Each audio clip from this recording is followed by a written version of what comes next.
Great to be back at the ExCeL, fantastic location for the Helitech show where we can have helicopters land in the Eastside car park. Big thank you to all of our visitors as well for supporting us, and we look forward to seeing you at future events. This is the first Helitech show that we've ever been at. We're utterly amazed at the amount of people coming on our stand.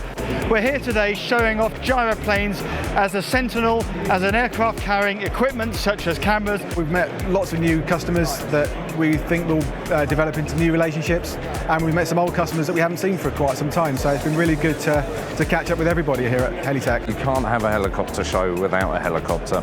So we brought in a 109 Trekker, quite a rare machine in the UK, but it's probably worth everyone knowing that with about 2 inches to spare, you can fit a 109 into the ExCeL exhibition centre.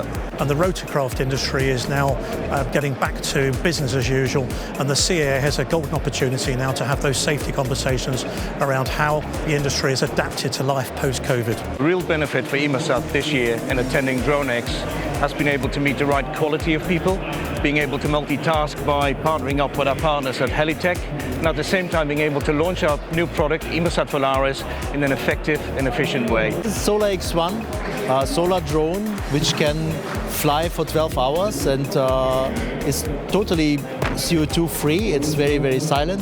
Actually being a great opportunity to show our piece of equipment and the systems that we're developing to people, especially after the COVID situation and all. People are getting more interested and business opportunities are arising. We have colleagues here from France and from all over the United Kingdom demonstrating cutting-edge technologies for civil rotary wing applications. We've got to start again, haven't we? Get used to the new world, and hopefully more people have been coming up. We're on the first day. Looking forward to more people tomorrow. Yeah, it's been good to be out and seeing people in normality, shall we say. I really want to thank all the exhibitors, all the visitors and the media partner that come and supported the show. It's been a complete leap of faith. They've come here in their numbers, they've come and supported the show. Not only the quality of it, but also the quantity of it. It's just been an exceptional show for us.